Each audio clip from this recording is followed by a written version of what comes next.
ओम नमः शिवाय। हर हर महादेव। जय माता दी। दोस्तों देखिए, नवरात्रि का चौथा दिन माँ कुष्मांडा का दिन है। ऐसे में पूज्य गुरुदेव ने 2 लौंग और हरी इलायची का उपाय बताया है। आप सभी को निश्चित रूप से जरूर से करना है। देखिए, आप सभी की जानकारी के लिए बता दें कि नवरात्रि का जो चौथा दिन है वो माता कुष्मांडा का दिन है। इस दिन लौंग और इलायची वाला उपाय अगर आप करते हैं तो दुनिया की हर चीज़ आपको प्राप्त होती है। मान लीजिए आपका जीवन बहुत ज़्यादा दुखमय संकटमय चल रहा है, तो नवरात्रि के चौथे दिन माँ कुष्मांडा की पूजा करके, माँ कुष्मांडा की विधि विधान से पूजा करके आप जो है माता की कृपा को प्राप्त कर सकते हैं। तो इस दिन किए जाने वाले कुछ विशेष उपाय हैं जो पूज्य गुरुदेव द्वारा बताए हैं। इन्हीं उपायों को आप सभी को बताने वाली हूँ। ध्यान से आज का वीडियो देखिए और वीडियो देखने से पहले वीडियो को लाइक करके चैनल को सब्सक्राइब जरूर कर दें। देखिए, माँ कुष्मांडा की जो पूजा होती है, इसमें अगर आप माँ कुष्मांडा के मन प्रिय चीज़ों का भोग लगाते हैं तो आपकी तरक्की दोगुना हो जाती है। मतलब कि तरक्की में 4 चांद लग जाते हैं। तो जरूर से आज का वीडियो आप लोगों के लिए महत्वपूर्ण और उपयोगी होने वाला है। तो जरूर से वीडियो को लाइक करके चैनल को सब्सक्राइब कर दीजिए और शेयर भी कर दीजिए। देखिए, पूजा जो होती है, अगर आप पूज्य गुरुदेव द्वारा देखा जाए तो अगर आप इस दिन पूजा करते हैं तो कुछ ना कुछ उपाय पूज्य गुरुदेव नवरात्रि के बताते हैं। तो चौथे दिन का जो उपाय है, अभी हाल ही की कथा में गुरुजी ने बताया, विशेष उपाय है जो माँ कुष्मांडा के लिए किया जाता है। केवल नवरात्रि के चौथे दिन किया जाता है। नवरात्रि के चौथे दिन माँ कुष्मांडा की पूजा जैसे कि आप नवरात्रि में करते हैं, यानी हवन कुंड करते हैं, उसमें आप माँ को भोग लगाते हैं, या कई जगहों पर जो गोबर के उपले होते हैं उनकी अग्यारी बना लेते हैं, यानी उनको जलाकर उनकी अग्यारी बनाकर उस पर माता को भोग लगाते हैं, पूजा करते हैं।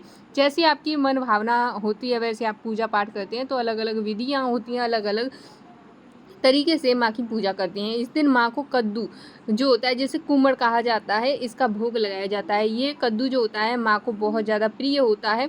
तो माँ को अगर हो सके तो इस दिन कद्दू का भोग लगाएं और अपनी इच्छा को बोल दें। ऐसा कहा जाता है कि जो व्यक्ति माँ के मन पसंद प्रिय चीज़ों का भोग लगाकर अपनी इच्छा को बोल देता है, उसकी मन वांछित इच्छा पूर्ण हो जाती है। माता शेर पर बैठी हुई हैं और माता की 8 भुजाएं हैं। जितने भी हिंदू सनातनी लोग हैं वे माँ के स्वरूप को जरूर से जानते होंगे। और ये वीडियो आप लोगों के लिए बहुत महत्वपूर्ण इसलिए है कि नवरात्रि का जो पावन पर्व होता है अपने आप में अद्भुत होता है। माँ के जो हाथ हैं उनमें आठों हाथों में कुछ न कुछ जरूर है। जैसे कि एक किसी में धनुष है, तो किसी में कमंडल है, तो किसी में कमल है, तो एक किसी में अमृत से भरा हुआ कलश है।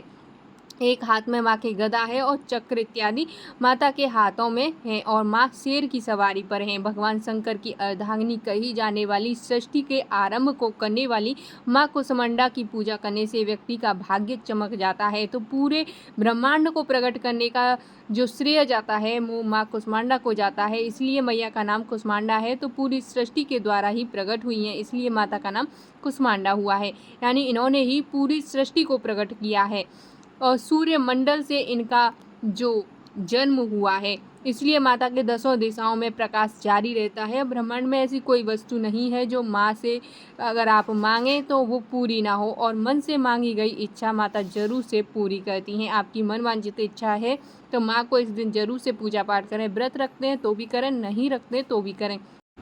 माँ को अष्टभुजाओं के नाम से जाना जाता है। इनके हाथों में लगभग हर चीज़ है। तो आप जो चाहते हैं तो माता को बिल्कुल भी देरी न करें, माँ की मनपसंद चीज़ों को जरूर से करें। अगर आपने माता के स्वरूप की पूजा की है, विधि विधान से उपाय किए हैं, तो माता के जो सिद्धियाँ हैं वो आपको जरूर से प्राप्त होती हैं। और माता के जितने भी भक्त हैं उनसे निवेदन करके कहना चाहती हूँ कि अगर आप सच में माँ के चौथे दिन की पूजा करते हैं तो सच मानिए आपकी हर मनवांछित इच्छा, जैसे कि सांसारिक चीज़ों में जो भी आपकी इच्छा होगी, जो भी आप चाहती हैं, वो सब कुछ आपको प्राप्त हो जाता है। बस माँ को भोग लगाते समय आपको अपनी मनोकामना बोलनी है।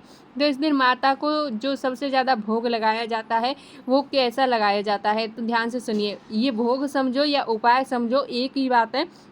बस आपको करना क्या है, 2 लौंग लेनी है। देखिए, साथ में 2 लौंग लेनी है और 2 लेनी है हरी इलायची। हरी इलायची आप सबको पता होगा, अच्छे से जानते होंगे। जो हरी इलायची है वो लेनी है। 2 लौंग जो कि फूल वाली होनी चाहिए, ऊपर को जो फूल होता है वही होनी चाहिए। इन दोनों फूलों वाली लौंग को ले करके माता की जो अग्यारी होती है जिस पर आप माता की पूजा करते हैं, यानी कि जैसे कि किसी के यहाँ पर पथवारी माता होती है तो वहाँ पर पूजा करने जाते हैं। तो अपने यहाँ पर अलग अलग तरीके से पूजा की जाती है। तो कोई घर में ही पूजा पूजा करता है तो हवन जरूर से माता का करता है, तो उसी में आपको इनसे उपाय करना है। 2 लौंग लेनी है, फूल वाली लौंग लेनी है, और ये फूल वाली जो लौंग है सामान्य पूजा से अलग लेनी है। जैसे आप रोजाना पूजा करते हैं तो लौंग का प्रयोग तो करते ही हैं, वो तो आप करेंगे ही करेंगे, परंतु ये जो 2 लौंग हैं ये अलग से आपको ले करके इनका प्रयोग करना है। साथ में 2 हरी इलायची लेनी है और माँ को अपने मन की बात बोलते हुए ये दोनों हवन में डाल देनी है, यानी जो अग्यारी आपने ली है उस पर डाल देनी है। ऐसा करते समय आपको जो है ध्यान रखना है, अपनी इच्छा ज़रूर बोलनी है।